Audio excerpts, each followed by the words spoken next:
This is the new sound. This is Sampledex. All right, everyone, welcome to the Sampledex Pod, episode 2. We're here with Noah. He's going to tell us about some mixing and mastering and give us kind of a lane into, different views and ways of doing things. So without further ado, Noah, can you introduce yourself? Yeah, definitely. I appreciate you having me, Robert.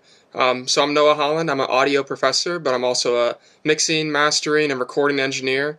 I specialize in Dolby Atmos in particular, and my goal right now is to get more independent artists on that Dolby Atmos train for more artist revenue actually per stream. Apple will actually award you more revenue, and also priority playlisting. A lot of that priority playlisting is going exclusively to label signed artists who have that resource and access.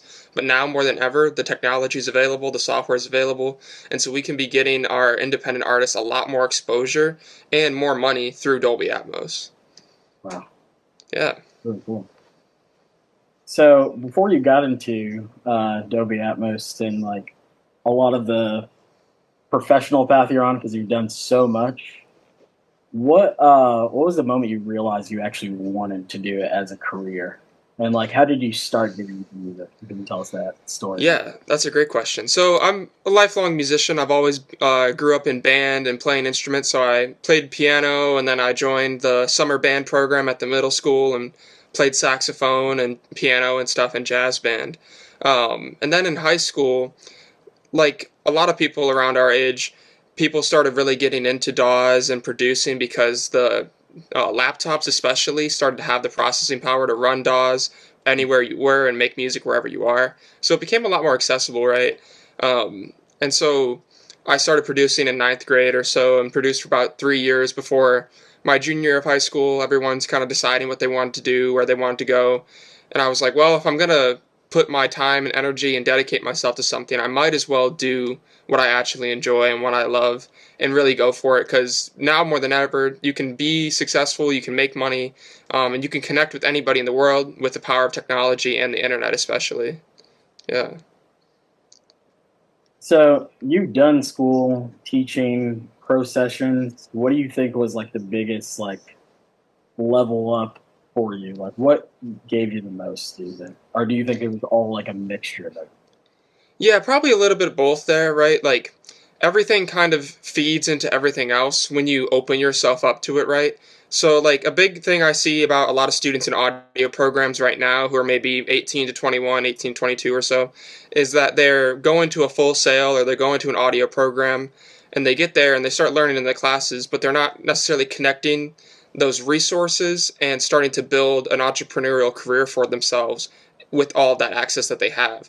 And so leveraging your education and leveraging the connections and possibilities you have during school is extremely important. So like one thing that was a big level up for me was my college, Georgia State, hosted a writing camp through ASCAP, or was it BMI, one of the publishing companies, where they brought in a bunch of writers and A&Rs, and we did basically production and recording sessions where students were engineering or producing along with pro songwriters and producers. So during that, I got to work with a pretty notable songwriter producer named Nestle. He was really big in the SoundCloud era in the past 10 years or so, working with Playboi Carti and Lil Yachty and all these people. So in a session with Nestle, and also a producer named Prophet, who actually just recently passed away, very unfortunately, I was engineering the session, and I was setting up all the microphones. I had the piano mic set up. I had everything ready to go so they could just walk in and be creative, walk around the room and touch anything, be creative and be the artists that they are. And so I really impressed those guys in that spot. And so Prophet and I connected, and we actually started working together outside of these ASCAP sessions. And he's actually an affiliate of the Kanye kind of camp. So he actually worked on Donda and some other records and connected me even more with the other songwriters in the affiliated kind of Kanye network or space. And so that was probably the big break for me. But that only came out of leveraging that education from school and also the opportunity even just to be involved with that kind of a networking event or workshop kind of experience. Yeah. So basically you need to take the opportunities that are given to you. 100%, yeah. So you're kind of talking about your early career. When you go back to like your early mixes, early songs, even like the whole project, coordinating with people. What are some things you think you would change if you could, or what do you think are some things that you could improve for this? Yeah, so especially early on, the big thing, like a lot of engineers, is kind of ignoring those first principle kind of things, like making a great recording, minimizing that background noise, but also watching out for clipping. Like these are the foundational things, right, that we all like are hammered into us, right?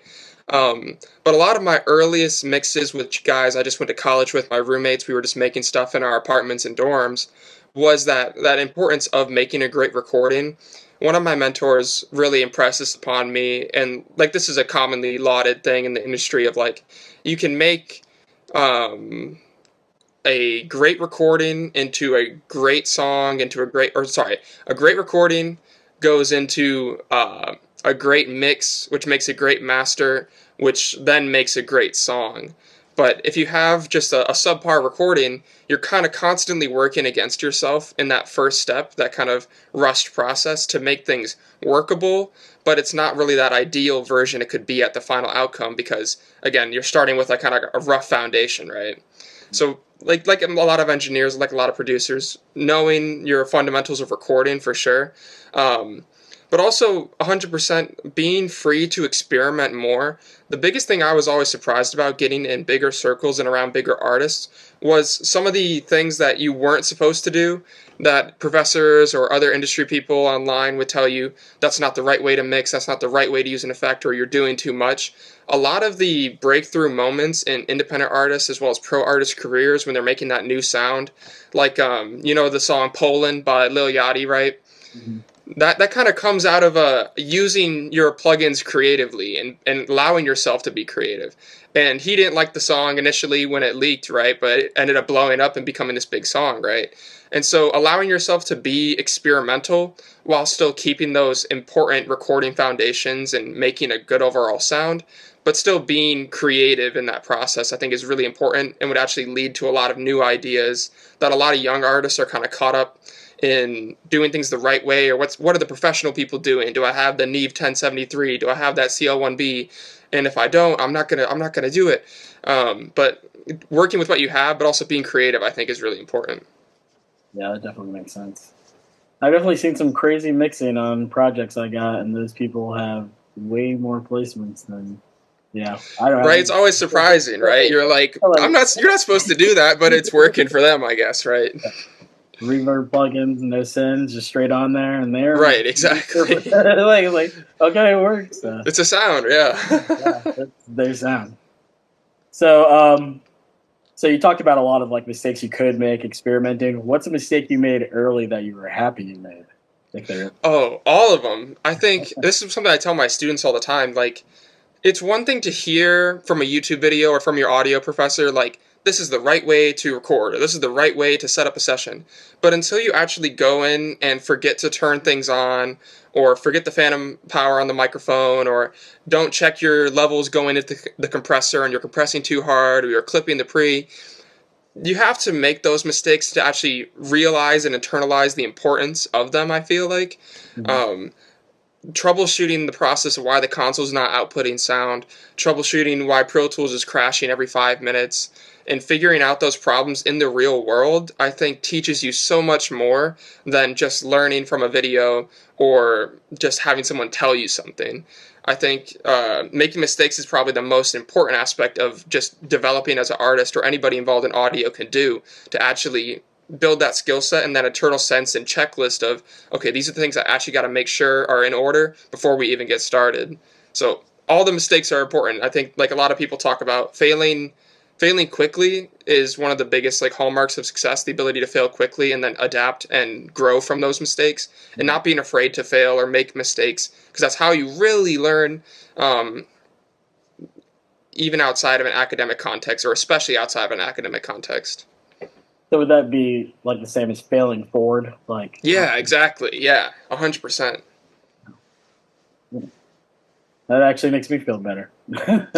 Well, of course, yeah. Like I think it. Yeah, like you said, it takes off the pressure of like I remember one session, there was probably like a couple of these when I was an intern, where me and my friend, like my friend's the lead engineer and I'm the intern just sitting in on the session, or I've been the lead engineer in my first couple sessions and I have an intern sitting with me. And we're trying to use the lessons that the senior engineering staff taught us while we got through our internship. And then, but the artist maybe still isn't connecting with the sound, like the vocal mix we're doing. So there's probably been 2 or 3 times when I was first starting out where the artist would come out of the booth and be like, my vocal just doesn't sound right, man. Just doesn't sound right. And so this one session, I think, was a really valuable experience. And it's this again. This is kind of the failing forward thing, like you mentioned, is being able to gain that knowledge even when you're being constructively criticized or making a mistake. I forget the artist's name. An Atlanta rapper though came in from the booth and was like, "Nah, my vocal's not cutting the way it needs to. It's not hitting right." And so he said, "Let me sit down in the engineering chair." And as an engineer, recording engineer, you're like, "Oh no!" Like that's like the worst possible scenario, right? It's like the artist is telling you that he's gonna engineer now when you're supposed to be doing your job, right? But he sits down and starts pulling out some of these plugin presets. Again, kind of like we were talking about, doing a lot of the things that maybe your professors are like, no, use your ears, like don't just use presets and stuff. But he pulled out the preset that he liked. He knew he worked or knew worked for his voice, and it was the SSL Waves EQ, the horizontal one. Mm-hmm. Pulled out the lead vox preset and then tweaked it a little bit, and it cut way better than what my friend and I had been trying to do, mixing with the Pro Q3 and with Saturn and whatever else we were using at the time. And so being like open to learning from the people around you, even if they're not necessarily in your discipline, like if it's an artist teaching you something about engineering, or an engineer can even teach you something about artistry. I think like being humble and open-minded to learning through that mistake again is really, really important. Definitely makes sense that you need to kind of listen to all voices in the room and see them with like a sense of importance. Yeah, 100%. You might not think they know, like, what's the harm in letting them show you something? Yeah, right? Like, you got to leave your ego at the door because everyone's working collaboratively on this creative product. So, like, letting everyone be heard and taking everyone's opinion seriously as something that can add value is really important. So it has to have that, like, collective feature, you think, for it to be successful. Everybody needs to feel like. Yeah, right. And that's something I've been talking about recently is, like, I really appreciate artists who can go from end to end in production, right? They can write, produce, record themselves, mix themselves, and everything. But there definitely is also something, and the reason that a lot of the professional industry is built this way, of having your team of songwriters, having a mixing engineer separate from your mastering engineer, separate from the recording engineer, is because that collaboration does inevitably lead to new ideas and maybe even making the song bigger and better than it could have been just by one person's vision individually. And do you think that, you kind of made me think about something you're talking about, that bigger than it is. Do you think the network of those people also helps? Yeah, I think kind of like a win-win. Why not have more people involved if they do want to help? Yeah, like I think you really see this with like social media. Like a common thing I hear from a lot of videographers is that there's these artist producers who also want to direct their videos and kind of have their hand in every single part of the process, which I think is important, and you should be collaborating and expressing your ideas. But they're like, from a networking perspective, like you said, if your videographer and your photographer are feeling creatively fulfilled by working with you on your studio session or your music video, they're more likely to, let's say, post your content and be excited to share that with their network as well. And I think that's extremely important right now for independent artists and any artist right now in 2026, is that networking through social media and giving yourself more opportunity for your song to go even further by being like a good hang and having everyone be excited about what they're working on. They're more likely to share it, they're more likely to tell their friends about it, and that's all more exposure for you, more revenue for your song, right? Okay. So we were talking about independent artists that are kind of doing everything themselves. I know a lot of them want to build like a home studio, but they don't really know where to start. Yeah. What would you say? Would you say it's the room, monitors, interface? Like, how would you start if you were building a home studio for Noah right now? And you're Yeah. What would you say? Yeah. So I can give you like the acoustic side because I'm a master's of acoustics student right now at Penn State. So I can give you a lot of acoustics knowledge there. Um, the first thing I'll say though is finding what works for you comfortably and lets you be the most creative possible. I think is extremely important part of this. Like we were talking about earlier, a lot of people are caught up on I got to get the right things and the right preamp and the right microphone. But there's something to be said about working with what you're comfortable with and developing your process with whatever tools that may be. That may be the Rocket 5 KRKs. That may be the NT1A Rode microphone. I think that is. You can make amazing records, and I worked with pro label artists who have sold giant records on $100 microphones and maybe $200 speakers, right? And so there's something to be said about using the tools at your disposal, so you don't have to have the biggest and fanciest gear, right? In terms of building a home studio, though, most importantly in that process, to just help yourself make overall better recordings that'll lead to those better mixes, better masters, like we talked about, would have to be microphone, preamp, monitors with a sub, as well as decent monitoring headphones. But so let's go through those one by one really quick. So like I mentioned, you can make a great vocal recording with pretty much any condenser. Have you seen the pictures of Baby Keem and Kendrick Lamar recording with the AT2020? It's like a $100 Audio-Technica microphone. They were cutting Baby Keem's records with that cheap or like beginner entry level microphone, right? So you can make great stuff. Also, like I thought I had one sitting here, the SM58, SM57, right? They're tried and true classics for a reason, right? So having like a 7B, SM58, an NT1A, you don't have to have the U87 to cut great vocals, or even the Sony C800 everyone's talking about now, right? After that, you got your interface / preamp, right? Everyone's going towards the Neve 1073. That's a great investment, obviously. But if you're an independent artist with a home studio, you can just cut directly into your interface transistors. You don't really need an external preamp because you can do a lot of your in-the-box mixing to give it that same coloration with UAD and whatnot, right? So having great converters is probably really important. Anything from the Apollo series is like where people are going to go to first. But also, Focusrite converters are actually designed by Rupert Neve originally, or it's either Rupert Neve or someone very similar in the audio technology community. They're very solid, transparent converters. They're not going to really do you wrong. They're not going to be that low latency UAD console experience you get with the Apollo series, but you can still cut a really nice vocal even with a Focusrite, you know. And then monitors, like, I think any 5-inch monitor is going to be great. I'm not a personal fan of the Yamaha H series as much as other 5-inch monitors, but they're still great, great speakers.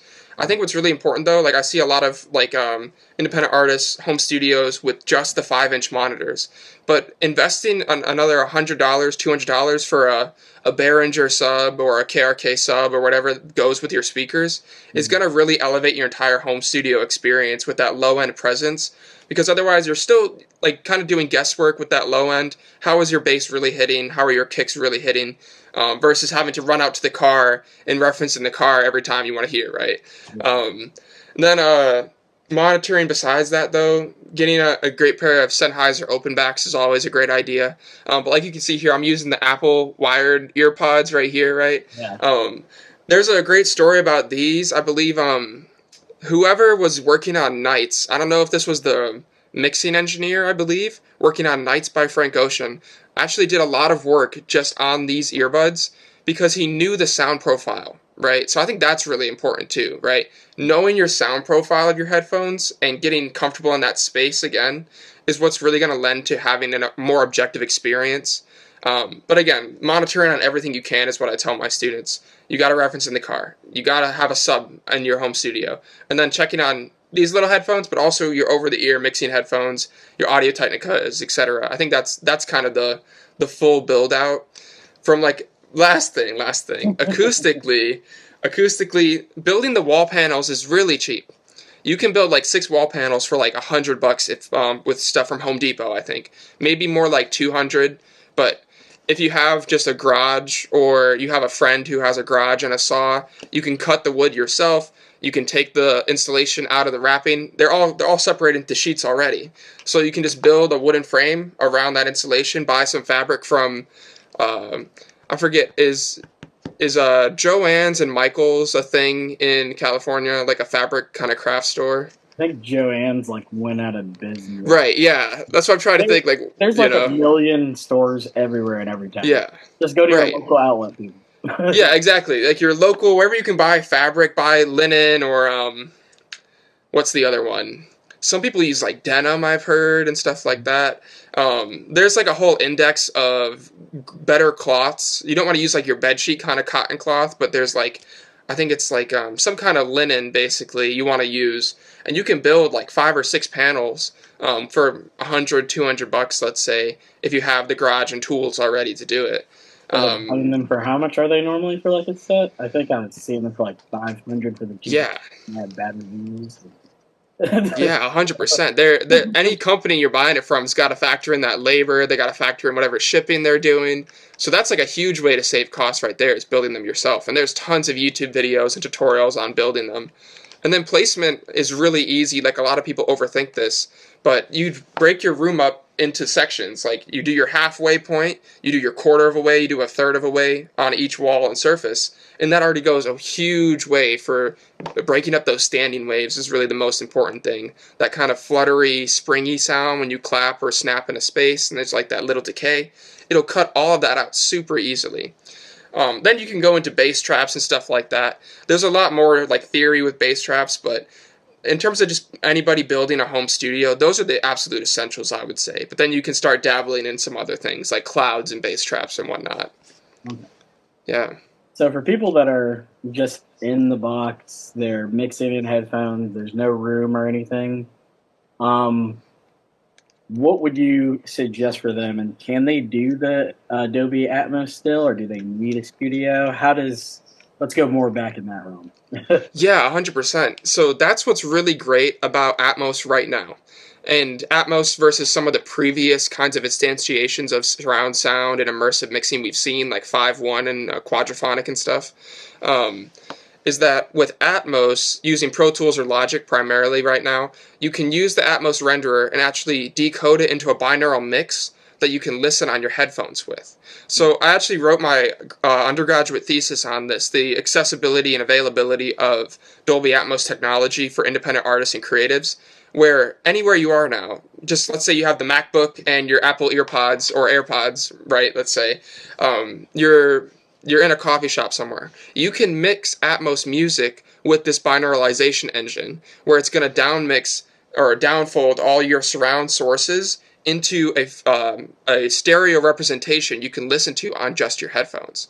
So now more than ever, I'm really trying to encourage independent artists and engineers everywhere to start producing and recording in Dolby Atmos and start using those templates, especially because you can actually monitor in just headphones what that immersive experience is going to be like. Now, it's not exactly the same as having the full speaker setup, but that's also relatively affordable now. You can buy, 7 HS5s or 7 Rocket 5s or up to like 11 Rocket 5s and a sub, and you can make yourself an at-home Atmos studio. You don't need the Genelecs and the self-referencing monitors and all the network stuff. You can just buy 7 of the same speakers or 11 of the same speakers and have a workable Atmos studio in your home space. But yeah, like you said, anybody can work in Atmos now with the binauralization and stereo re-renders that they're doing. Mm-hmm. It's all built into Pro Tools and Logic now, which is really great for people who are producing and songwriting already in Logic Pro, right? So that's why I'm super big on Atmos right now, is getting everybody informed about it, because I don't think a lot of people even realize you can work in Atmos, like we said, in headphones, in a coffee shop, on the train, at your homie's house, wherever it may be. Yeah. So, can you break down a little bit more what spatula audio is, and like plain language, and what Atmos is for like people that don't know, and just, I guess, go into how they could actually teach themselves? Is there a lot of built-in tutorials in Logic Pro, or do they need to go online? Should they go reference something you made, or what would be your suggestion? Yeah, 100%. So spatial audio is basically referring to the simulation of what our ears are actually hearing as we go through our daily lives and experience sound everywhere we are. So as we're walking down the street, we hear sound directionally. And so that directionality is due to a function of our brain called head-related transfer function, or HRTF. This is a big thing in just acoustic engineering and audio in general. And so that's basically the process of how your brain tells you subconsciously, without even thinking about it, where a sound is coming from. So basically, if I hear like a snap in front of me, or like a bird calling in front of me, whatever the sound may be, a car in front of me, our brain basically measures the difference in the time arriving to our left and right ear. So that's one aspect of how this works. So your brain basically does the math. It says, okay, the sound of the car got to my left ear a little bit closer, or a little bit sooner than my right ear. So that means the sound is going to be coming from my left, because the sound has less a distance to travel, right? If it's on your left side, it's going to get to your left ear first versus your right ear. And so your brain does this math by itself. You don't even have to think about it. It just does it. And you know where the sound is coming from around your head. And so with that principle in mind, we basically designed math and algorithms to simulate that process within our DAW.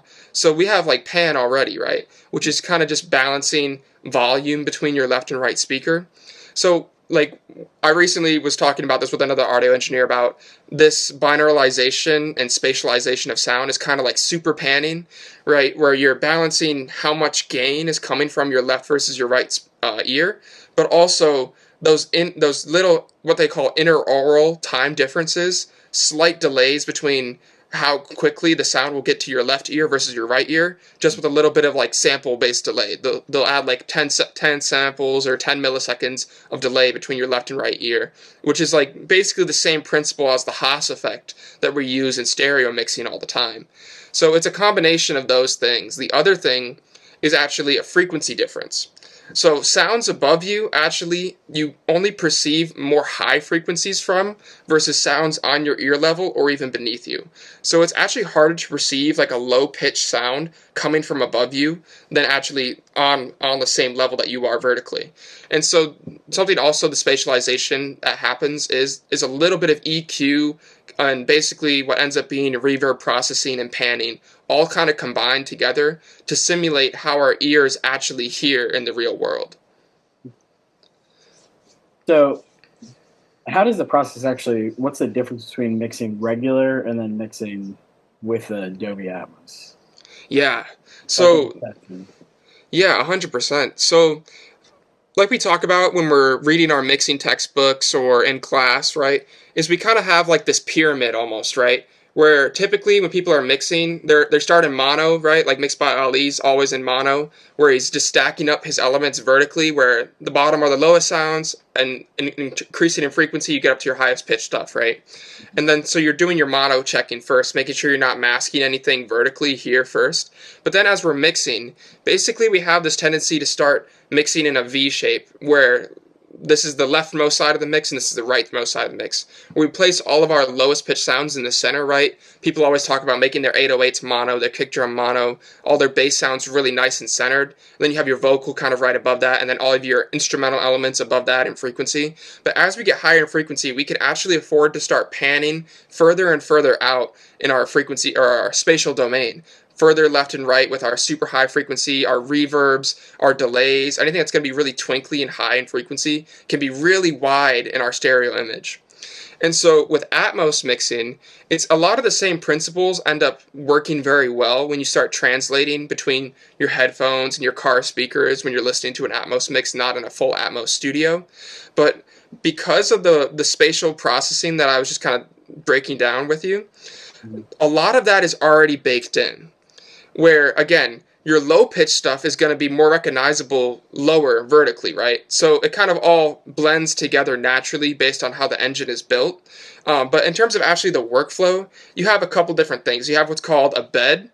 So it's just stationary sounds put in places of like where the speakers are putting out the sound in your 3D simulated space. But then you also have objects, and so objects are kind of like how you can automate your left and right panning back and forth in the stereo domain. But objects allow you to send the sound forward and backwards, up and down, anywhere around you to help kind of bring out the artistry of the music and immerse the listener even more. And so it's through that combination of placing objects or placing beds of sound in a stationary place, and in combination with actually moving sound in 3D space, you can create really immersive music. And that's kind of the general overview of the mixing process in Atmos. So, what kinds of songs do you think benefit most from Atmos? Is it Yeah. thing, or do you think there's certain genres or certain types of voices that would do well? Yeah, so my first thought goes to like R&B singers who already have like 100 stacks of vocals going on and layers, right? So I think larger productions will lend to Atmos very easily.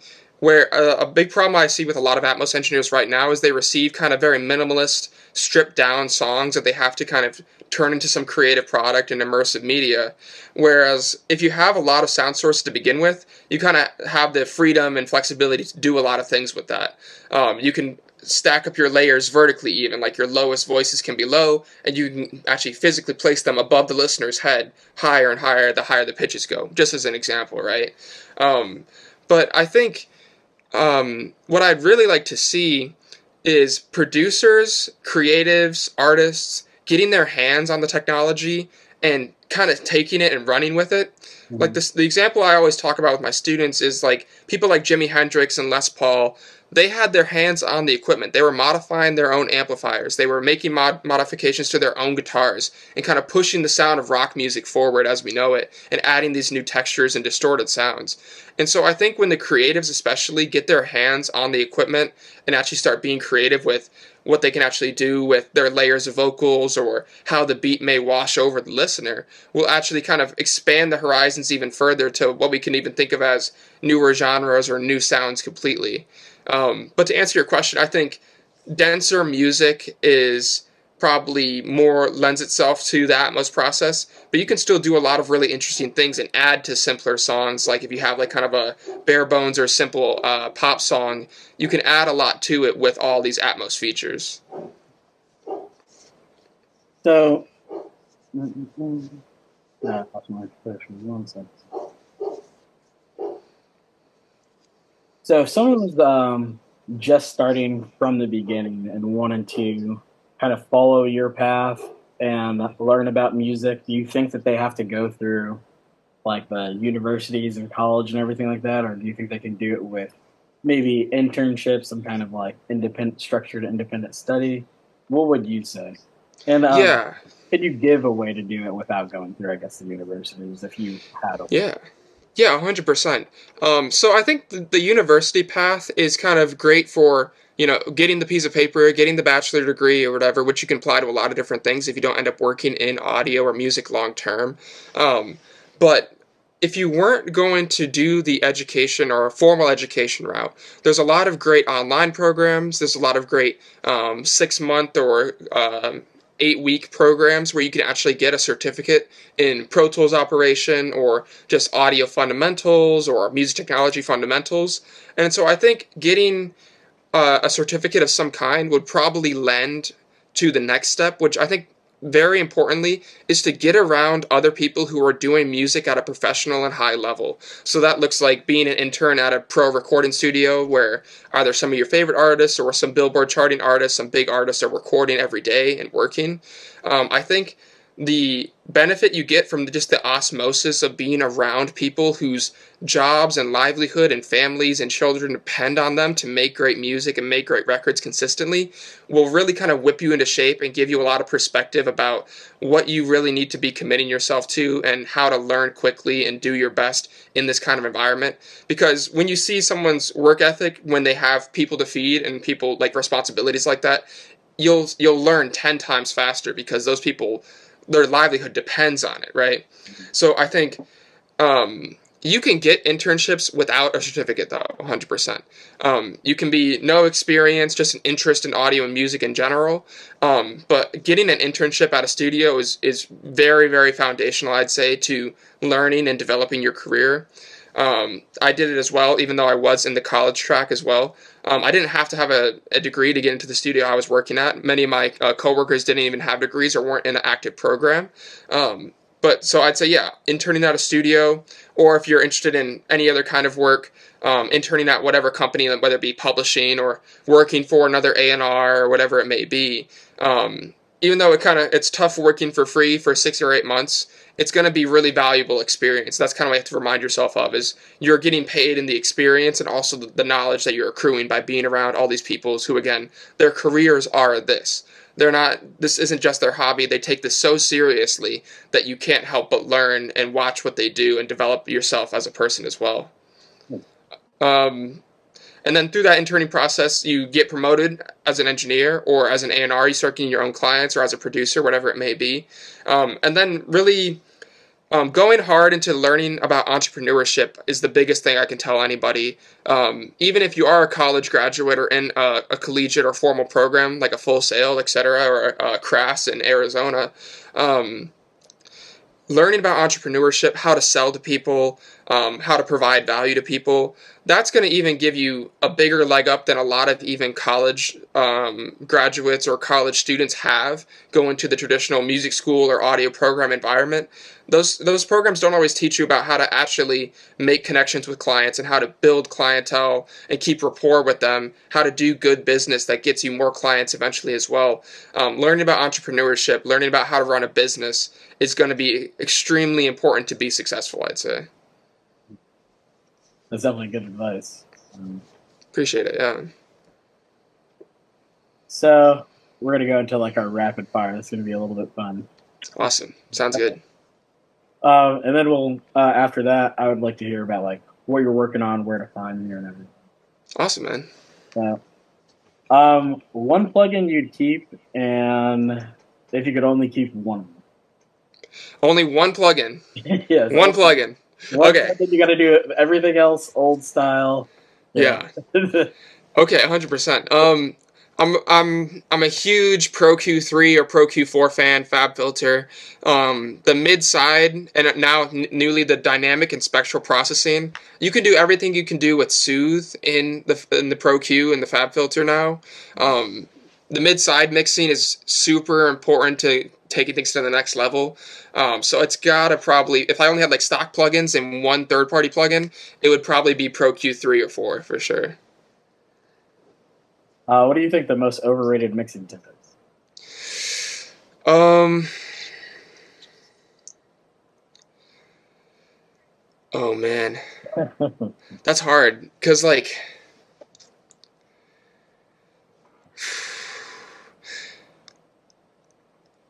I want to say it's somewhere between like that use your ears and don't just look at the meter kind of advice. Mm-hmm. There's a lot of value to actually digital metering and visually seeing what's happening and then connecting that concept to what you're hearing.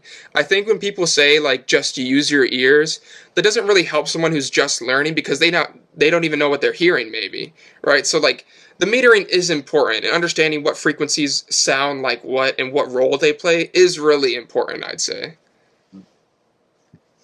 What's the most underrated mixing trick? Underrated. Mid-side EQ, hands down. Mid-side EQ, like, it helps you build that kind of upside-down pyramid that we've been talking about. Break that down a little bit more? Yeah, so like when you're using mid-side EQ, basically when you're using the mid mode, you're basically affecting all the frequencies that are in common between your left and right channels, and then the side is everything that's different between your left and right channels. So that immediately gives you like a very strong idea of how songs are existing in your stereo space. And then going from a mono mix to a stereo mix is basically using that mid-side EQ to just expand everything out and spread out your sound reasonably while still kind of keeping your low fundamental frequencies in the center in that mid mode, but then you can spread everything else you need to in your sides. So like that's probably one of the things that separates kind of good mixers or intermediate mixers from great mixers, I would say. Okay. And so if you had speakers or monitors only, like what would you say are better, if like decent monitors like a Sony or decent speakers for a beginner? Ooh. So just headphones or monitors? Yeah, Okay. and no sub or anything. Oh Like, my gosh. That's hard. Like, something I tell my students to think about is how are people going to receive the music, right? So a lot of people are just listening on headphones nowadays, on their AirPods, right, when they're walking around. That's how most, like, the average day-to-day people are listening and consuming music. But from a technical standpoint, I would have to go monitors for sure. Yeah. so, what's the best advice you've ever got as an engineer?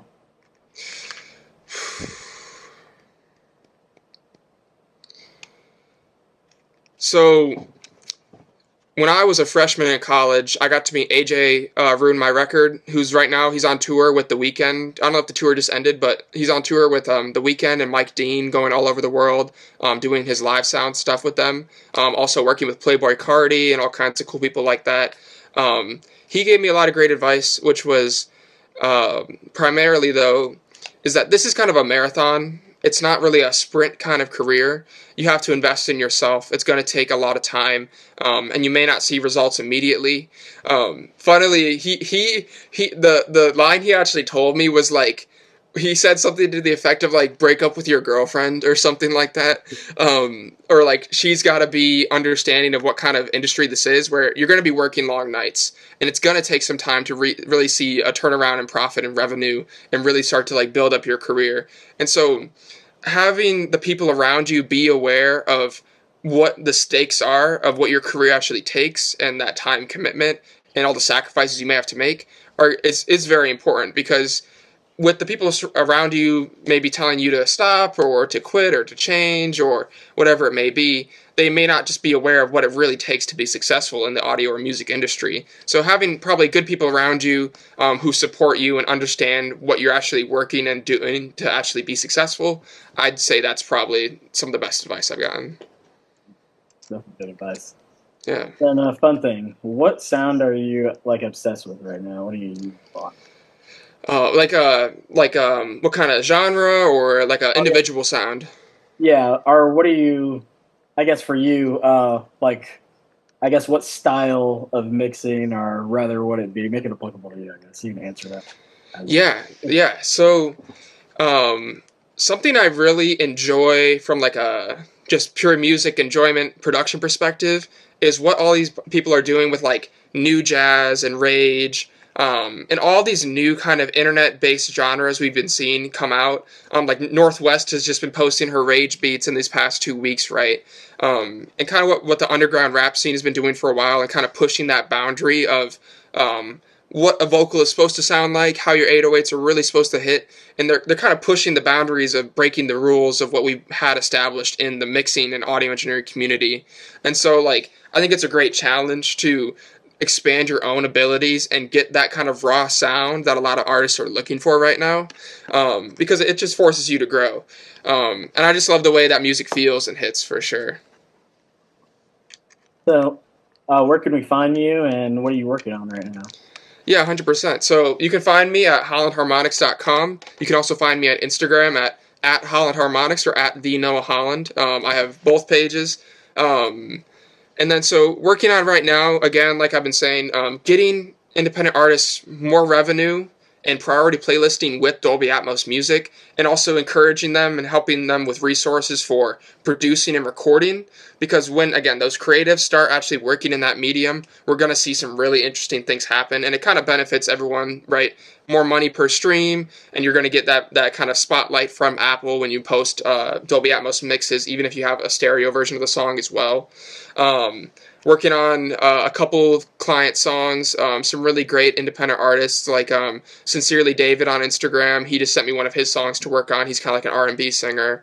Also still teaching college as well, teaching audio, and trying to actually build out a bit more community, provide some more resources like you do here at Sampledex, which is really awesome, and just kind of spreading the value and spreading the love, so to speak, and helping people reach their dreams for sure.